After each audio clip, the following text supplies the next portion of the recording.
Good morning, good afternoon and good evening. Welcome to the Genealogy Researching Your Family Tree Week 3 Google Hangout, coming to you live from the University of Strathclyde in Glasgow, Scotland.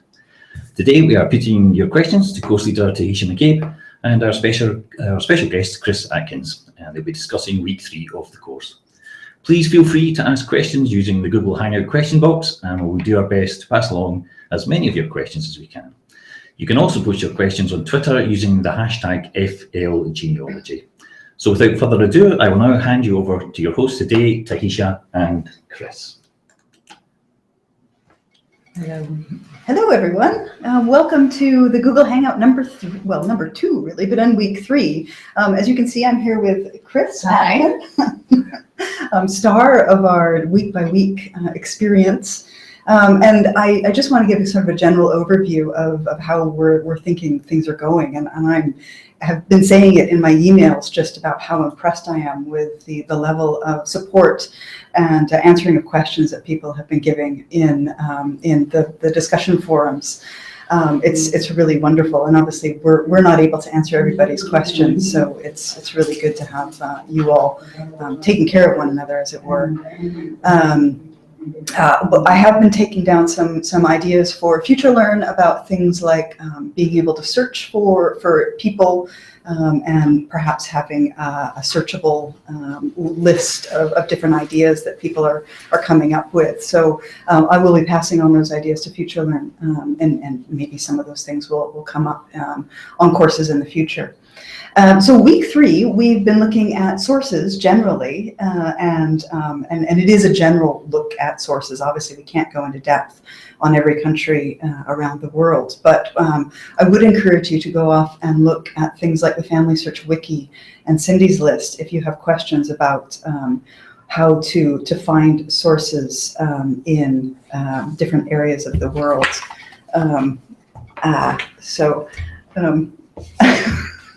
Sorry, my iPad has just gone blank and I'm not quite sure how to get it back on again. My happy techies are helping me out with that. Thank you.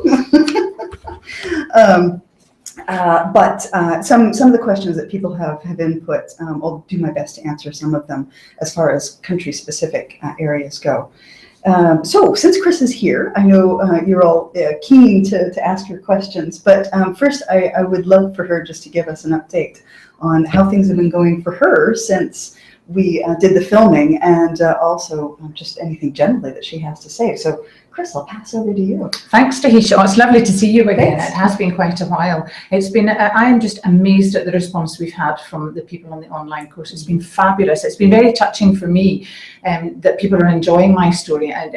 For me, I'm still amazed by the story. I've only been doing this for 2 years and I'm still finding things. I've got a few ideas here. So I'm still researching these great grandparents of mine, Gavin Patterson and Lizzie Riepenhausen. One thing that we didn't know, that my grandfather had 2 brothers and a sister. So Lizzie and Gavin had 4 children, not just my grandfather. And one of them was a tea planter. Oh, cool. So I now have another adventure to go on, which is quite amazing.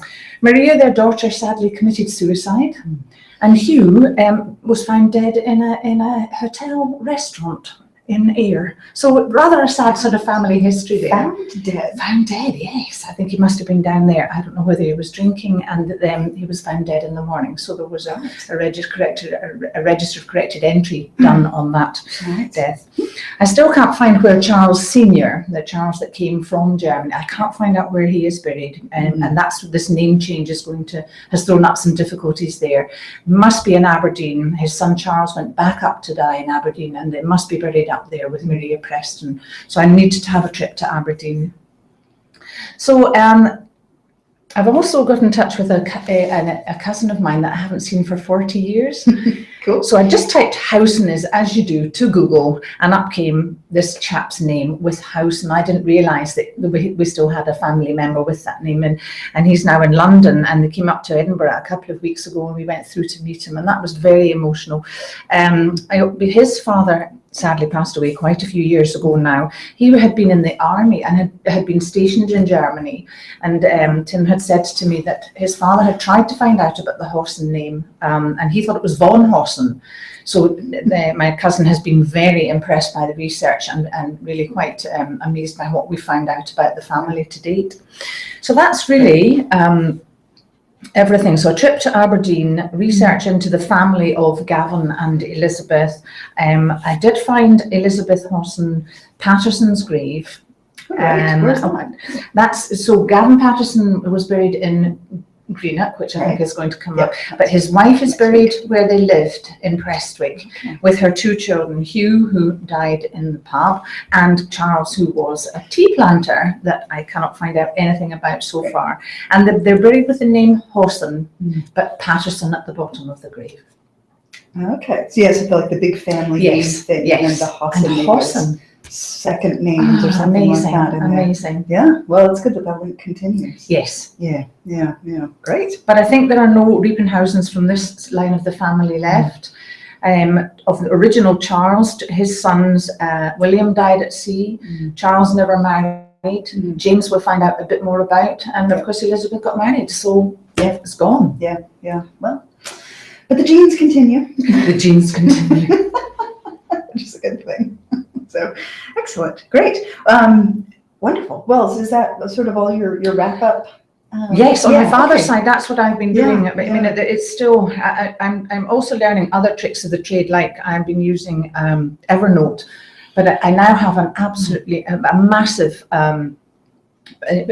link to different places to go and look, and I now have to stop myself doing more research and actually put together some of this data so that it's more easily accessible for me doing research. So I have to stop just now, and I have to put more information onto my family tree maker, and that takes forever. But it does, once you've got it on there and you can see the links and you can do like the Annantafel. I brought an Annantafel today, it just makes more sense to the fuller the information you've got on it.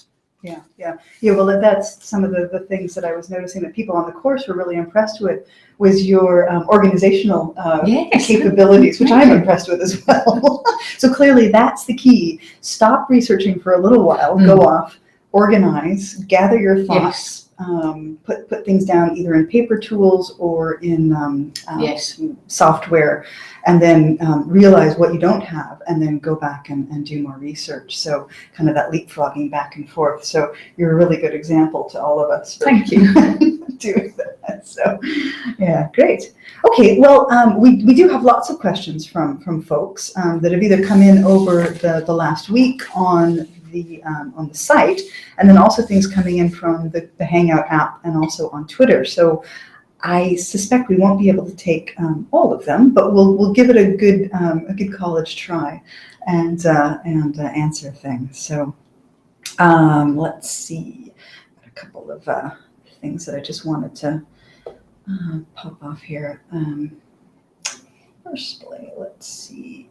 Malcolm was asking about the British government, looking at options for providing copies of English and Welsh birth, marriage, and death certificates at a lower cost.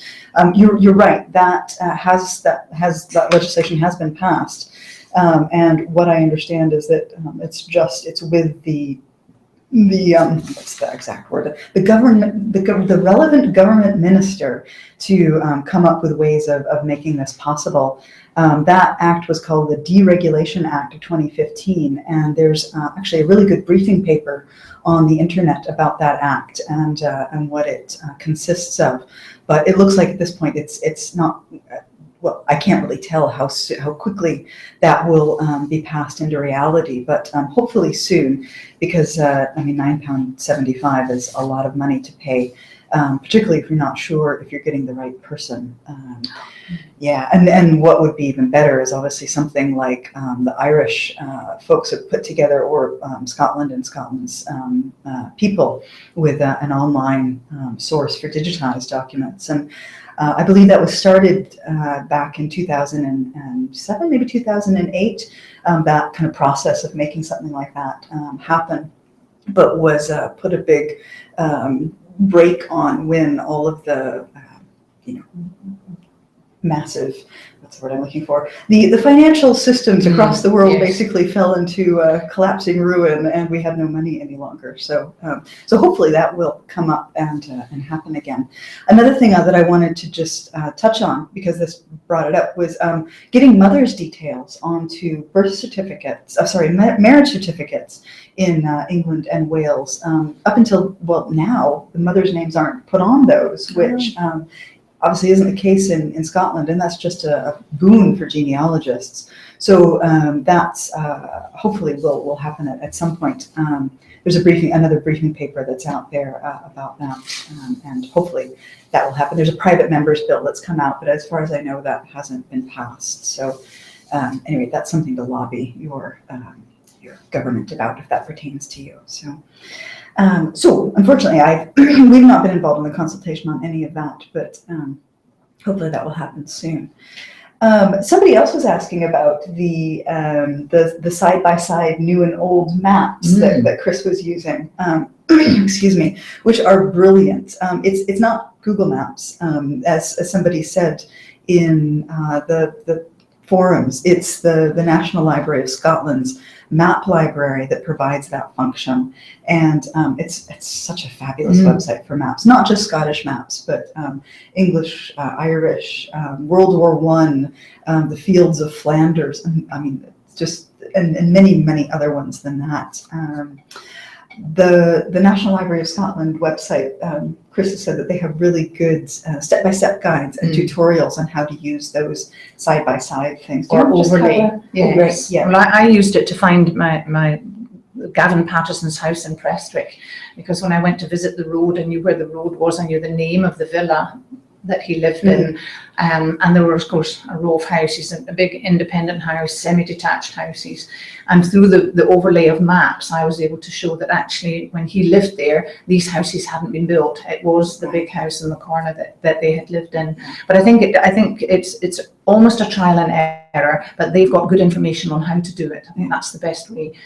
Yeah, great. So the information is already out there. Just you just need to go to the National Library of Scotland's website, the map library, to find that. So let's see. Oh yeah, there was lots of comments about not using gloves in the archive office, and one of the students put up this great blog from the National Archive that does a great job at answering that.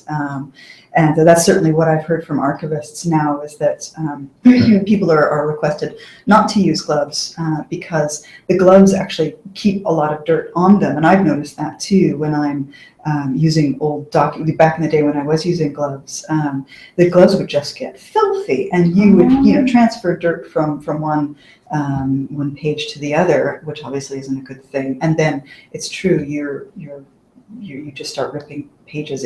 Best will in the world, your hands are covered with these clumsy gloves. So the thing is to keep washing your hands, which in some archives is obviously more difficult than others. But anyway, have a look at that blog article on the National Archive website, because that's very good.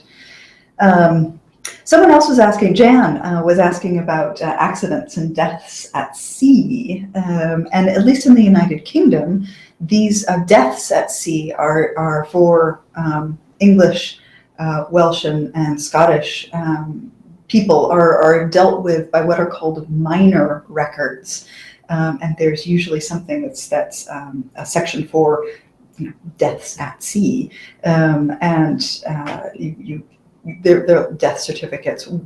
Sometimes they have less information than regular death certificates, sometimes they don't. But those certificates tend to be, if you just do a regular search, they come up with all of the other certificates. So it's a bit difficult to weed those out, basically. So let's see. Oh yeah, somebody was Jean, was talking about newspapers to announce births, deaths, and marriages, and how great newspapers are as a genealogical resource, and what are we going to do going forward, because people don't use them so much any longer, which is very true. So yeah, substitutions for that kind of information. Well, I have noticed online people are using these memorial websites to put up memorials of people Things like Find a Grave. That's a wonderful website for grave inscriptions, and people, you can go around and look at graveyards yourself and transcribe information and put them into to Find a Grave. So you can do that for modern graves as well as older ones, and you can also put up obituaries for people as well. So some of those types of things. But I think there's no doubt it's going to be more difficult for people 100 years from now. We're not writing paper letters. We're not using newspapers as much. All of these things are going to make it difficult for our grandchildren and great grandchildren to find us. Unless I suppose we download, have the capacity to download our brains into the online world, and which may or may not happen. So somebody else has just mentioned, I didn't catch the name of the data source. I'm not sure what that's. Sorry, I've got things coming in from the online world, trying to get a sense of that. People are asking.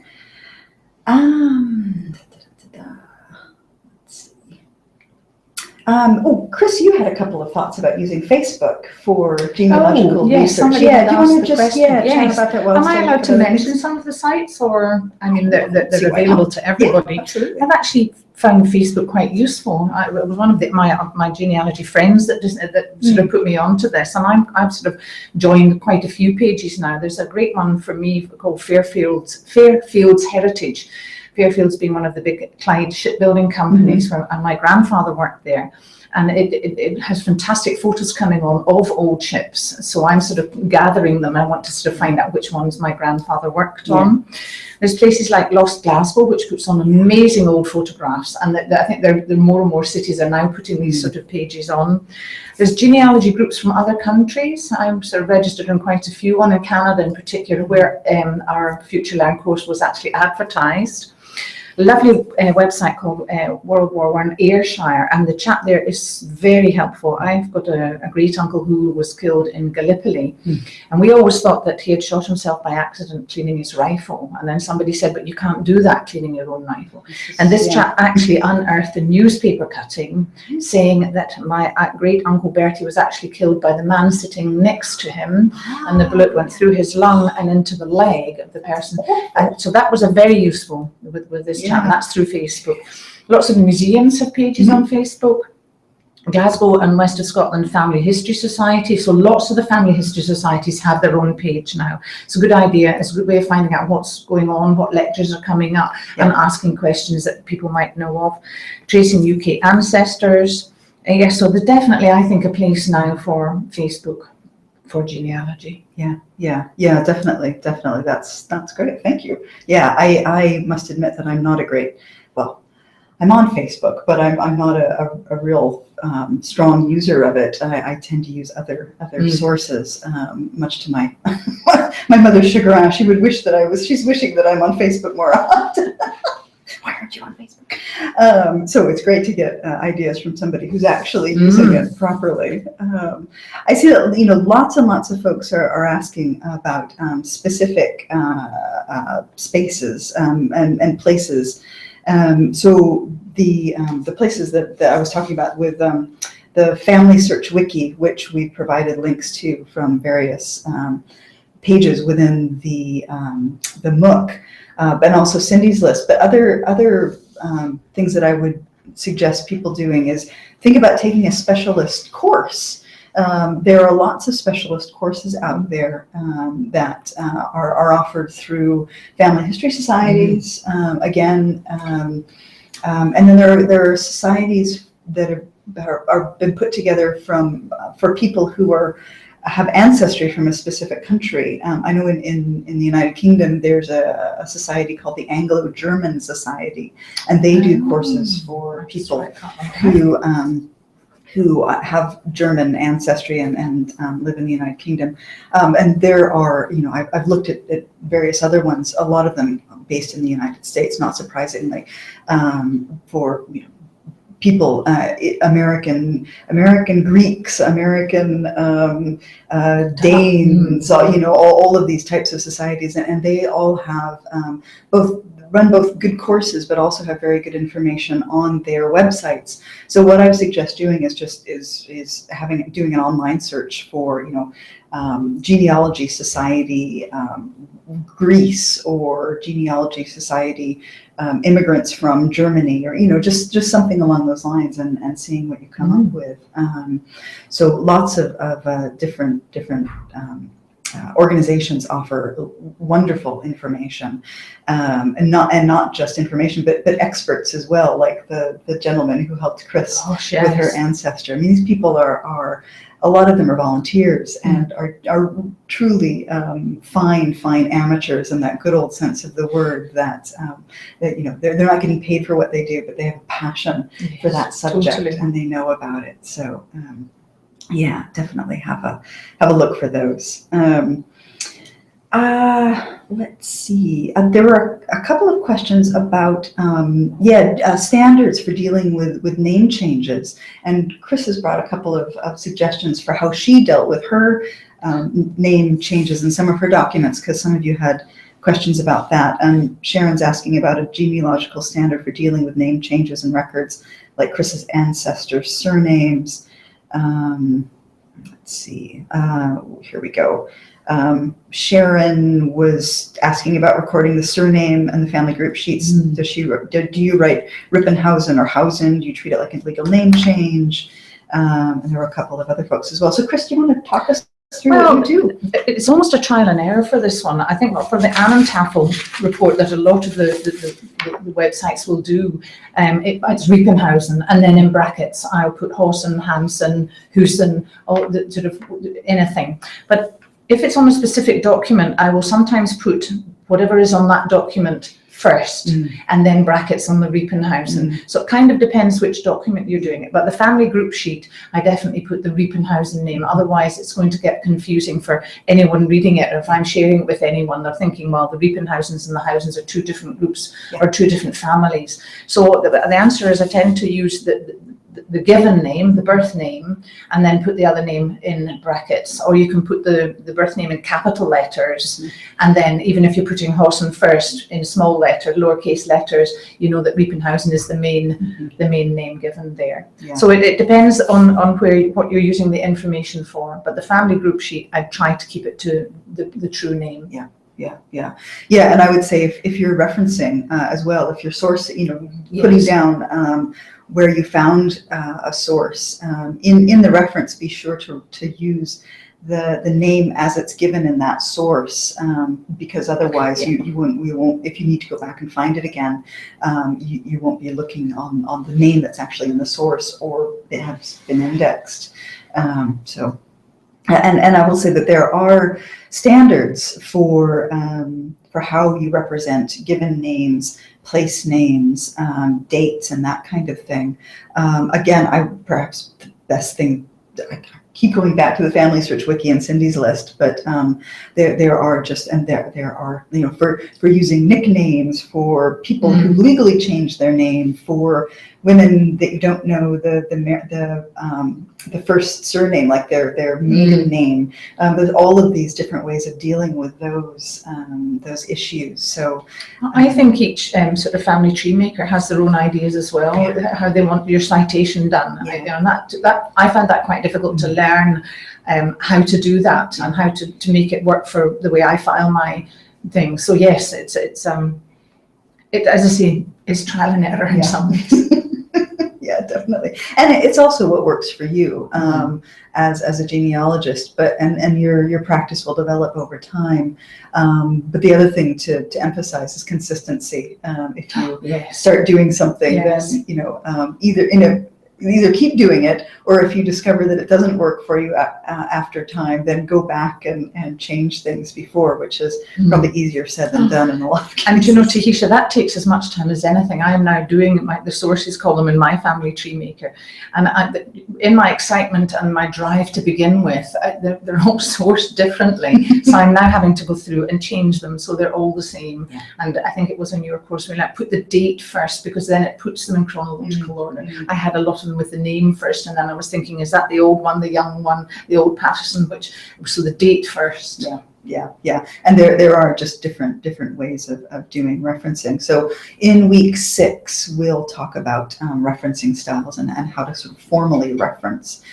So don't worry, we will get there and talk about different referencing sources. So now Julianne had some really good questions about occupations and sourcing occupational information. And Chris was definitely able to access these beautiful merchant marine certificates and get information about ships. And she's now talked a bit about where you found some of those. Well, occupations is a difficult one, because unless it's a qualification that would merit a certificate, it can be quite difficult. But what I tend to do, I troll all the charity shops and I look for old books about the city and about the occupation that your relative might have been in, and you can build a picture of what they were doing. I don't know about the old companies now. I think one lady was mentioning Renfrewshire for weavers, and I know that Paisley Museum might have quite a few things, because of course the Paisley pattern and shawls and so on and so forth were from there. So I don't know, do you know where you would maybe find a company's records? Yeah, well, it will depend on the company. So these, a lot of these occupational records are really potluck, and it's down to did the company keep good records? Did they actually keep records of the people who were employed there? I've noticed a lot of company records tend to be things like minutes of meetings and that sort of thing. And what often doesn't get kept are things like staffing records that normal people like us who perhaps have a weaver ancestor would like to know, like when that person was hired and how much they made and all of that kind of stuff. And those types of records often don't survive. Partly, I think, because if you start getting a pay book, they're big, they take up a lot of space. So those types of things tend to get chucked. It depends on if the company kept good records in the first place. Then if the company folded, did somebody think to save those records and then donate them somewhere where they're still being preserved? Or if the company's still in existence, are they still keeping their records, and have they kept those? So it's going to be usually an archive, or if the company's still in existence, the company itself, and perhaps the company archive. In some of the sources that I gave, the links that I gave to different archive hubs, might be a good place to look. The thing about searching archive catalogs is they're often, if you put in somebody's name into an archive catalog, often you won't get information back about that person, because collections at archives tend to be cataloged at a broader level. So they might indicate that they have sources on that particular company and say, right, we've got 42 boxes from this company, and then you would have to go, maybe there's some pay information from that company in those boxes. But at least, if you're able to identify the company and look up in some of these catalogs, the archive catalogs to see. So those are some ideas. Because I think I might be lucky with Fairfields. I think there might be some records down in Glasgow University archives. That's something I have to do yet, but it's not 100% guaranteed. So it's either going to the place where the archives are kept, because I didn't find anything online about that. I think you've actually got to go and see what they've got. Yeah, and I think in these case of occupations, that is often the case at this point, that those records records haven't been digitized. And for the specific places, Julianne, that you were talking about, the textile industry near Glasgow, Renfrewshire, etc., the University of Glasgow does have an amazing business archive, and I know that they do have many textile companies' records. So you might Google the University of Glasgow archive. They're really nice people, but you might have to take a trip to Glasgow. So yes, come and visit. yeah, come and visit. Oh, let's see. Let me refresh this and see if we've got any new things coming in. Oh, yeah, Karen was asking about plagiarism. Well, I mean, yeah, that's plagiarism. Plagiarism happens all many places, and in genealogy as well. You get people, I suppose, copying information on online family trees and just adding it into their own family trees and not giving the correct, I got this information from this person, and sourcing, if you like, where that information's come from. But Tisha, I found that exactly as you were saying, sometimes a tree will come up and you think, oh, there are all these people I need. So it's not so much plagiarism, because 80% of it is not right. Yeah. I found a lot of it, you've got one name that might match a name in yours, and then it says they've got no other children, and you've got a list of another 6. Yeah. Or, they were married to this person, and you've got no record of that. So I think unless you've got the true record, you can't really cite it as a source. Yeah. So plagiarism, it's maybe not quite the right word. It's that sort of copying someone else's or stealing someone else's downloads. But I think that the great thing to do there is to make your information private. If you're sharing any of your tree online, make it private, because then people can't steal a record that you might have bought. Yeah. Well, and then there's the other issue of copyright as well. Yes. So if you've uploaded an image of a record, like then there quite possibly is copyright restriction on that. So if you're making it available to people, then you're breaking copyright legislation. So I mean, copyright's a huge issue that we just don't have time to go into. Yeah, so I suppose the key message here is to, if you're using other people's trees, check all of their research, and if you are using their information, tell people where you got it from. Say, oh, my cousin Julianne gave me this information. It's not stuff that you've done yourself. So let's see. Oh, Cecilia's asking about naming conventions used by various cultures in various times. Well, I must admit that some of the ways that I've come up with, it's like,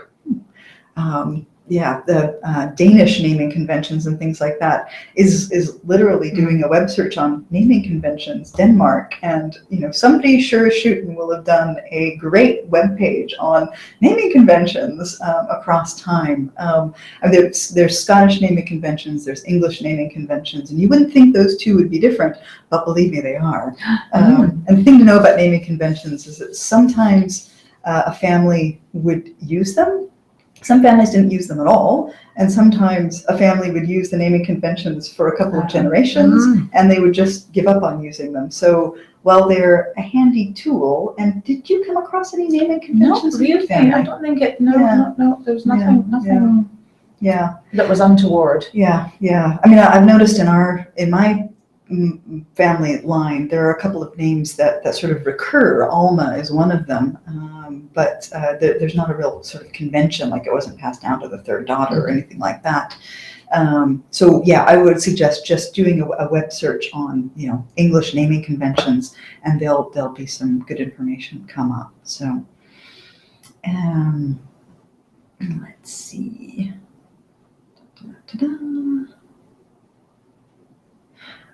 Deborah's asking about what to do. Her ancestors are from the UK, and she's based in the United States. What should she do if records aren't available online? And using them requires a visit to the repository. She can't get there for the foreseeable future. Depending on the archive, some archives have a system whereby they will digitize documents for you for a fee. Some fees are larger than others. Usually it depends on the size of how many pages rather the documents are, and you can get those sent to you. Like the National Archives, which is based just outside of London, and doesn't just have English documents, they have Welsh, they have lots and lots of documents. They have a whole very formal system where you can ask to have things digitized for a fee, so on their website. The other thing you could do is think about hiring a professional to go in to the archive for you and get the documents. Then I know that there's a group called Genealogical Angels, and those folks will do will do archival visits for you. It's been a while since I've used their sources or been an angel myself, but you might Google that. So Genealogical Angels is a great one. So something worth thinking about. Yeah. And think about being an angel yourself if you happen to live by an archive and have the time. Obviously. So let's see. Well,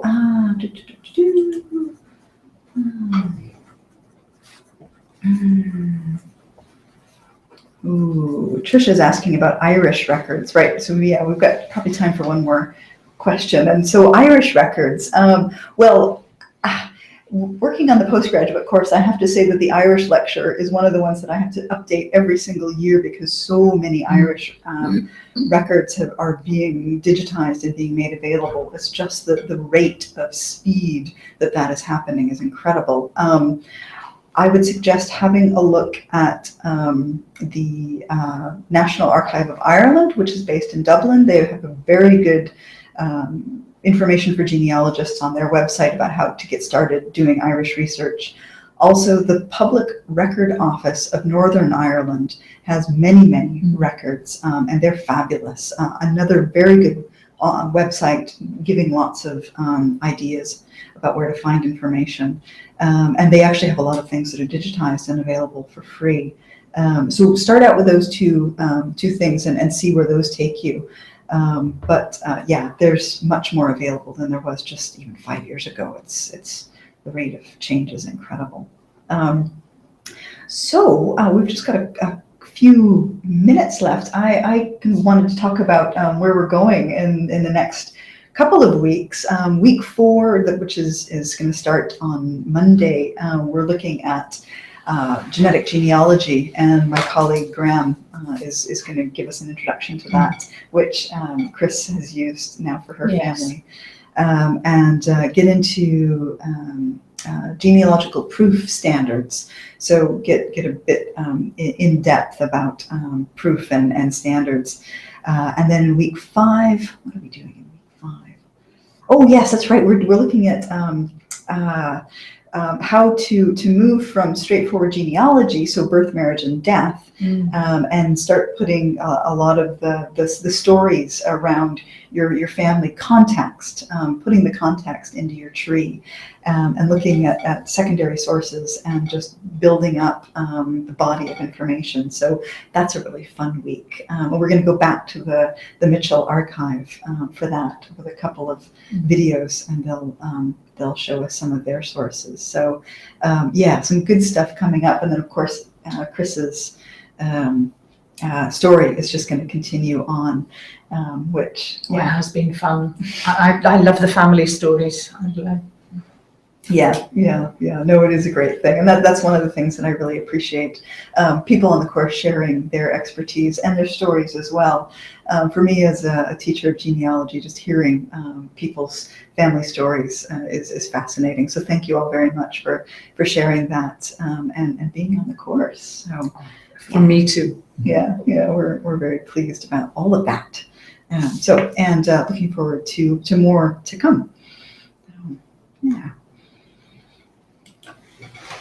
Okay, thank you, Theresa and Chris, and thank you to everyone who participated and tuned in today. To all those watching, we look forward to receiving your feedback. Don't forget you can use Twitter to contact us with any feedback and comments you may have regarding the course using the hashtag FLGenealogy. We look forward to seeing you at the next Google Hangout, which will be in week 6, and we hope you'll enjoy week 4 of the course. From everyone here in Glasgow, thank you and goodbye.